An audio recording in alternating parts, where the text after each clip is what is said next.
Welcome to Supply Chain Now, the voice of global supply chain. Supply Chain Now focuses on the best in the business for our worldwide audience, the people, the technologies, the best practices, and today's critical issues, the challenges and opportunities. Stay tuned to hear from those making global business happen right here on Supply Chain Now. Hey, good morning, everybody. Scott Luton with Supply Chain Now. Welcome to today's show. We are continuing our coverage here at the 18th Annual Reverse Logistics Association Conference and Expo. It is right here in Vegas, the center of the universe for all things returns management, reverse logistics, and a whole bunch more. And I'm here with my new best friend, a wonderful featured guest here, Rob Bergquist, a co-founder with a powerful, dynamic nonprofit called Cellphones For Soldiers. Rob, how you doing? Doing good, Scott. Thanks for having me on Great today. to see you. Yeah. Great to see you. I love what you do. Thank you. And looking forward to diving into it a lot more and sharing it with our listeners. As we were chatting a second ago, we missed each other, kind of two ships a night a couple years ago when we were here last. So it's good to finally be able to feature all the good work you are doing at Cellphones For Soldiers. Absolutely. I appreciate you continuing to try to get me on. I'm glad we could finally connect. This is great. It's got a tough agent, man. Tough agent. All right. So let's start, Rob, by getting to know you a little better, right? So a couple of quick hitting questions. I'm going to lead off with, hey, where did you grow up? I grew up in Norwell, Massachusetts. Norwell? Massachusetts, my gosh. You said it was a long day earlier. It's been a long day for me too. Massachusetts. Rob, last time I was here, I got my own last name wrong. So yes, the days are long in Las Vegas. Yeah, for sure. Norwell, Massachusetts. Correct. Yeah, it's on the South Shore. It's towards Cape Cod. And we were talking about the distance between Norwell and Shrewsbury. And right. It's about 45 minutes, I think, between those two locations. So. And Shrewsbury, folks, is home to the world-famous Kelly Barner, who leads our Dial P for procurement. We're going to have to get you connected with Kelly. And she's a huge veterans advocate. Yeah. So maybe we'll definitely get y'all connected. Even though, really, Rob, you grew up in Massachusetts, Norwell, but you live in Metro Atlanta, right? Yes, I live in Alpharetta, so just north of Atlanta, and I've been down there for about 7 years now. Oh, you're a native. I'm a native, yeah. Well, see, I went to UMass Amherst, and our football team is really bad, so I'm a Georgia Bulldog. You know, I'm a Georgia boy now. Anybody that wins the national championship, I'm a Georgia boy now. So. Man, what a year the Bulldogs had. So Norwell. Give me one thing that town is known for. One thing that maybe folks don't know about Norwell. Norwell, it's a pretty forgettable town, honestly. Man. It's it's one of the only towns on the South Shore that isn't directly on the water. Okay. So I guess no beach. No beach. We're surrounded by towns with beaches, but Norwell doesn't have a beach. So there's Norwell's Jeff Corwin. You remember Jeff Corwin? He was the animal guy. The what wrestler? Not animal wrestler.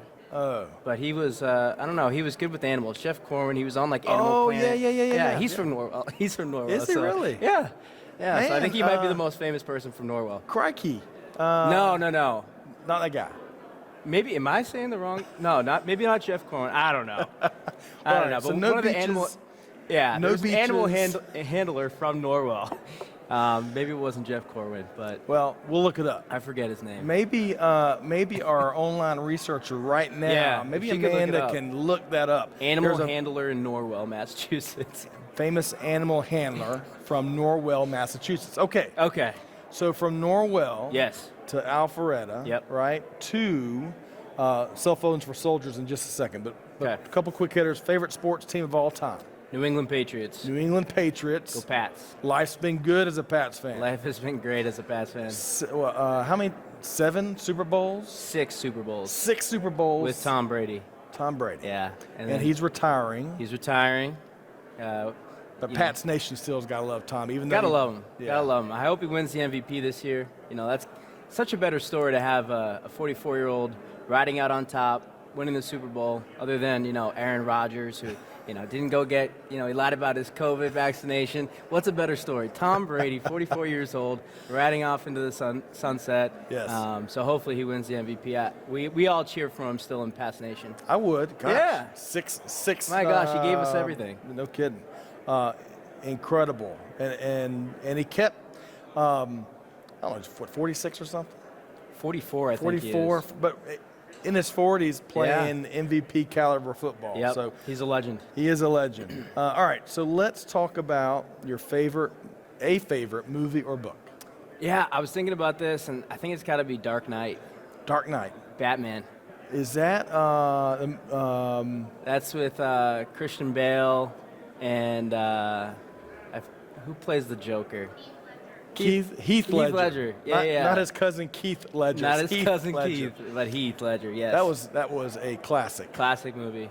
Some of the scenes in that are just incredible. So Agreed. I've watched that, probably 10 or 15 times. Christian Bale is one heck of a Batman too. He sure is. You were right, Jeff Corwin. Jeff Corwin, yeah. You're right. I was right. Jeff Corwin. Yeah. We just got it confirmed. Okay. Malcolm, who leads our research, Jeff Corwin is from Norwell, Massachusetts. Okay, so Dark Knight, favorite movie.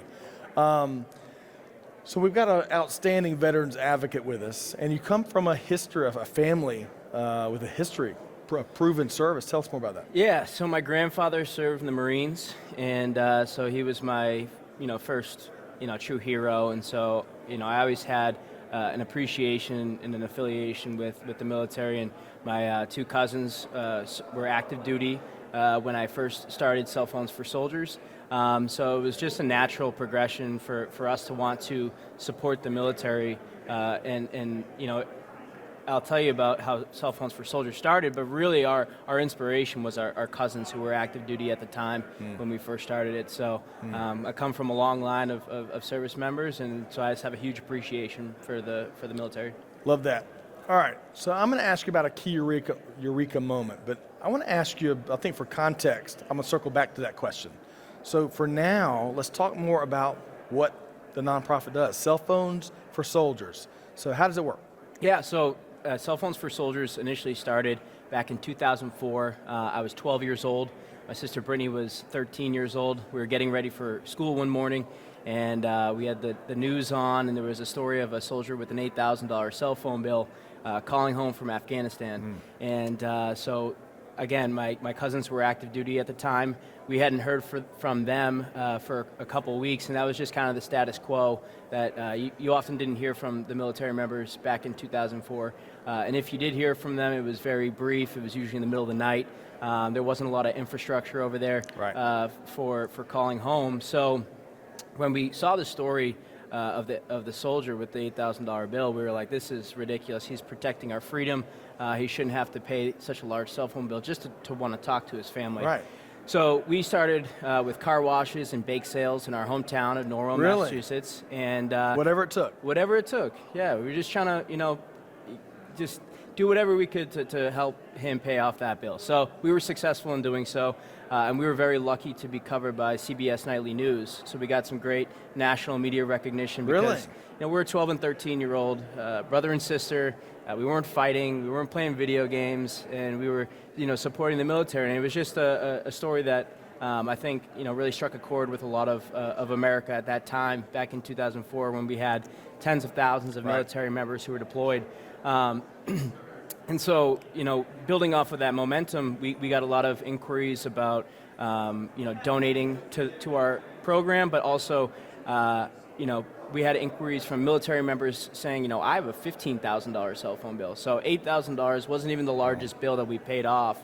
But we realized that it was a systemic problem, that military members across the board were having difficulty calling home.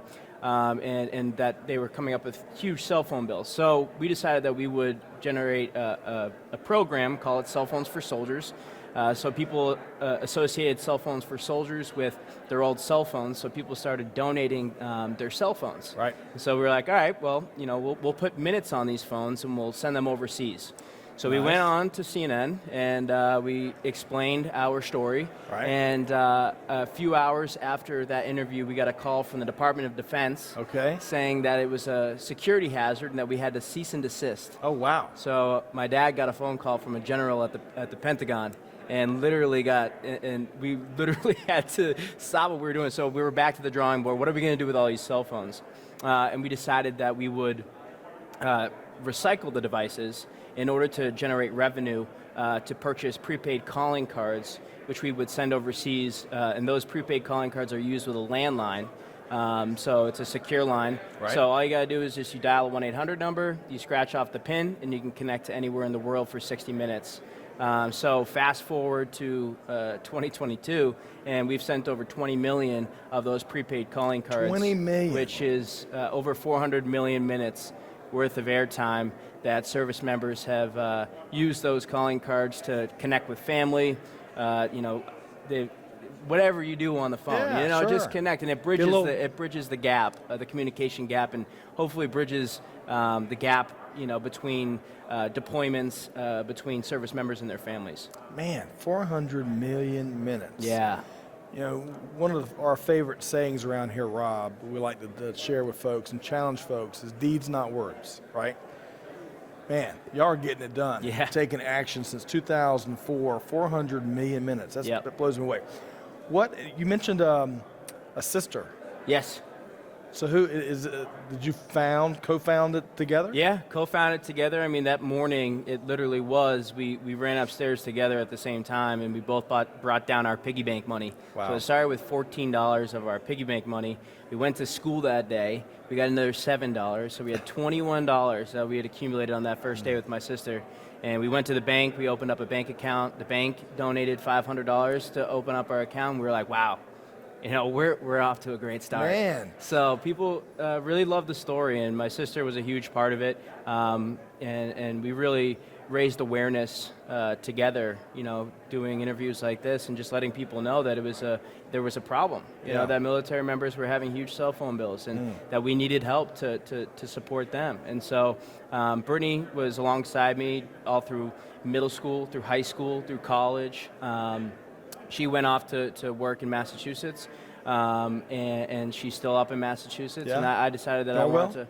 She is not in Norwell. She's in Pembroke now, but she's still on the South Shore. Yeah. And she's doing great. Brittany. Yes. Well, Brittany, if you're listening, big thanks to what you and Rob are doing. This is wonderful stuff. Yeah. So let's we're gonna make sure folks know how to support Cell Phones for Soldiers. We'll do that in a minute. But let's look at 2021. Yep. Right now that we got a better idea of the story and what you do and the problems you are solving for our dear military members. 2021 key eureka moment. What did last year teach you? Yeah, there's a couple things. I think in regards to Cell Phones for Soldiers, we've really seen the mission kind of change because our phone cards aren't being requested as much as they previously were, and that's for a couple of reasons. There's less men and women that are deployed, right?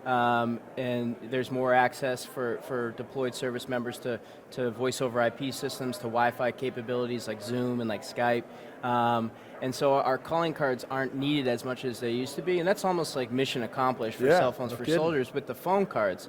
And so, in 2021, we really pivoted our mission to start supporting a lot of veterans that were returning from overseas that might have fallen into a little bit of trouble financially, that just needed support with their phone service back here domestically. Yep. And so that's really where we kind of transitioned our mission, is to start supporting a lot of veterans, because we get a lot of men and women that will reach out to us and say, hey, I really appreciate the phone cards when we were deployed. Are you doing anything here at home? And for the longest time, we really haven't had a solution for them, but we are in the process of developing a low-cost and affordable phone service and completely subsidized phone service for veterans that qualify. And we're going to be launching that here in 2022. But in 2021, we really saw our mission needs change. And so from a charity standpoint in 2021, that was a huge pivot for us. We also noticed that donations really increased during the pandemic. And that was because a lot of these corporations that we work with had end-of-life product that they couldn't move off their shelves. And that's just because people were buying a lot less. And so we saw that our donations actually went up. So although the pandemic was tragic and terrible, I mean, it actually really was a boom for the charity in terms of our increase in donations. So 2021 was a really fascinating and big changing year for Cell Phones for Soldiers. So with this pivot, and first off, that's great to hear. It's great to hear that the original problem has started to be addressed. That's great, right? Modern technology. It's also great to hear, folks, want to give and support such a great cause, right? With this pivot, you'll be able to serve more folks that are really in need, right? Absolutely, and it's fascinating because what we were spending to purchase these calling cards for 60 minutes, we'll be able to provide almost unlimited talk, text, and data with a phone for just a few dollars more than what it costed just for a 60-minute phone card. Wow. So we're creating a far more efficient phone service here domestically that is going to help a ton of veterans, and so we're very excited to get that up and launched. Wonderful, wonderful. So let's make sure as that comes to fruition, let's connect and have you back, and we'll have an update. Definitely. Segment, okay. Absolutely. We're not CBS and CNN. That's pretty impressive to be on those worldwide. Yeah, well, news I think shows. we got onto those because I was 14 years old. I was far cuter than I am now. You know what I mean? So we were getting the big shows because love it, man. My sister was a beautiful young lady, and I was purpose driven. Yeah. Yep. And so we were just getting the big shows back then. I love it. All right, so I want to talk about what makes this work so rewarding. So you founded Cellphones For Soldiers in 2004 officially? Officially. So it's, almost 20 years. Almost 20 years. Yeah, it'll be 18 years in April. 18 years in April. Okay, so what makes, to do something 18 years, what makes you tick? Why do you find this so rewarding? Yeah, Cellphones For Soldiers is a really interesting organization because not only are we supporting the military, which I absolutely love, we're also keeping cell phones out of landfills, and we're responsibly recycling devices. And so I also have a passion for just sustainability and for the greater good of the world. And so the fact that we get people that reach out to us and say, I didn't really know where to put my phone, so I'm really glad that you guys could take it off my hands. And so it's way better than those ending up in landfills and just being thrown out. So there's a lot of different aspects of Cellphones For Soldiers that I really love, and that continues to drive me. But hearing from a lot of the military members and hearing what the phone calls meant to them. The folks you've assisted. The folks I've assisted. Yeah, that we've assisted. That continues to drive me daily. Hearing stories of Gold Star mothers who the last time they spoke to their child was with our phone cards. We still get those calls, and we still get those emails. People that have opened up Christmas presents with our phone cards. People that have been sitting at Thanksgiving, dinner, and they've just been on the phone with their family, and that's because of our phone cards. We hear those stories, and when you have those moments, you think about. When I have those moments, when I'm, having Thanksgiving dinner, I think about those people that are deployed and that can't be talking to their families. And I think about the impact that Cellphones For Soldiers has been able to have connecting families. And it just makes you, very appreciative of all the blessings that you have. And so, Cellphones For Soldiers reminds me daily of what I'm grateful for, and, the people that don't always get the opportunity to experience the things that I so much enjoy and love. I can only imagine hearing from these people. Gosh, Gold Star families. Yeah. That's got to be some of the best parts of this whole journey you're on. Yeah, it is. It's. I never would have imagined that Cellphones For Soldiers would have grown into this organization. 18 years. That's and awesome. I think we've been around 18 years because we're not asking for a dollar. Everybody only has so many dollars in their pocket, right? And we get to ask for something that other people may not want or need anymore, which is their old cell phone. And so we're able to almost one man's trash is another man's treasure. Right. And we're able to create value out of something that would be obsolete for other people. And so I think that's why for 18 years we've been able to remain in the forefront of supporting the military in this fashion. So let's talk about that for a minute, Rob. We're here at the Reverse Logistics Association Conference and Expo. We've got a filled room, a big audience here, yes. Right? So that sustainability side of things, right? Yeah. Talk about how long you've been collaborating with RLA, because y'all were here, as we talked about last time we were here as well. Talk about your partnership and what makes it so successful. Yeah, so RLA and with Tony, we've been collaborating with them for a couple of years now. Our first time exhibiting here on the floor was in 2019, right before the pandemic hit. And this is our second time exhibiting, and it's been great to be here with the RLA because they really put us on a platform to be able to collaborate with industry professionals that Cellphones For Soldiers needs to work with in order to maximize the revenue and the profits for us to create value for our missions. So I've had wonderful conversations with industry professionals that have access to the hardware and the devices that ultimately can be sent to Cellphones For Soldiers to generate value for our missions. And so, being able to come to a conference like this and have those people here that you can network and connect with is really valuable, and it really maximizes the time and the travel to be here, and you get to see just so many great people. So it's great to have this conference. I know that they had to postpone it a couple times, and it's great to be able to just connect with people again. Yes, it's like a big family here. Yeah, big family, friendly neighbors, good friends, lots of support, especially for very worthy causes like y'all's. All right, so let's talk for a second as we start to wind down our interview. How can our listeners support what you do? Yeah, so there's several ways. If you just want to donate your cell phones, you can do that. You can go onto our website, www.cellphonesforsoldiers.com.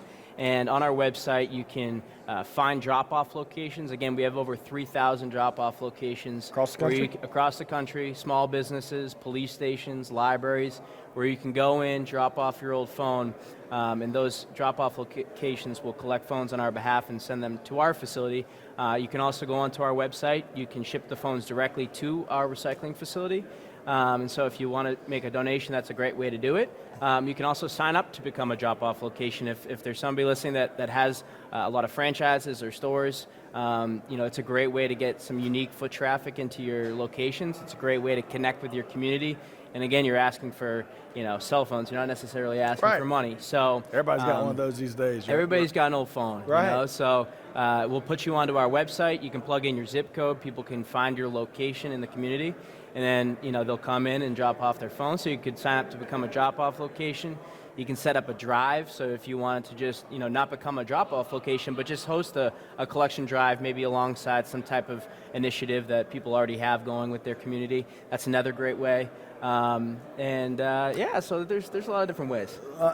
Talk to us about, do folks have to wipe their phones before they donate, or do y'all do that? How does that work?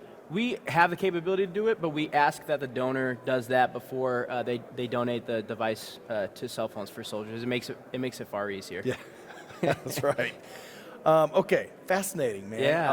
I love 18 years, so as a fellow startup entrepreneur, I love that aspect of it.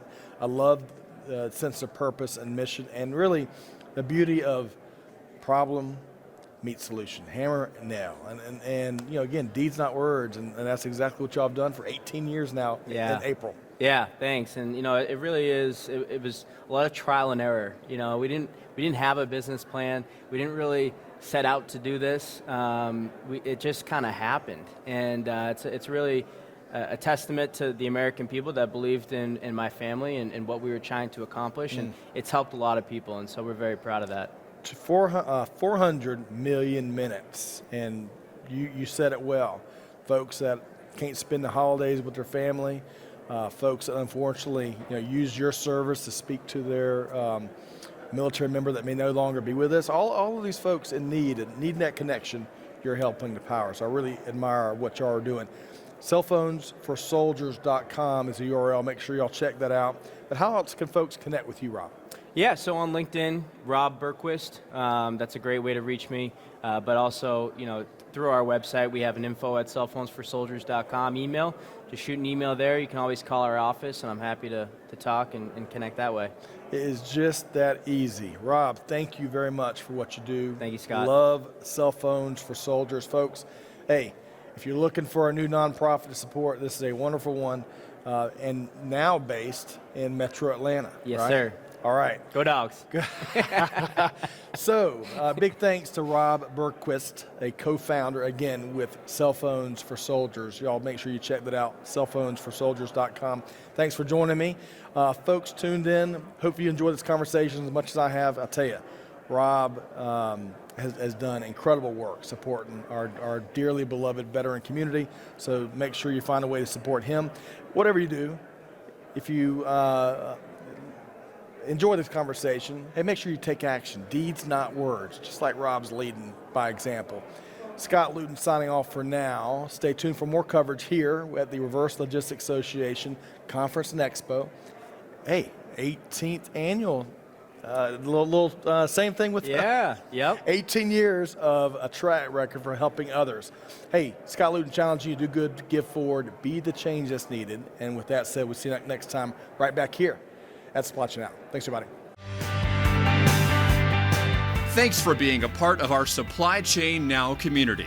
Check out all of our programming at supplychainnow.com and make sure you subscribe to Supply Chain Now anywhere you listen to podcasts. And follow us on Facebook, LinkedIn, Twitter, and Instagram.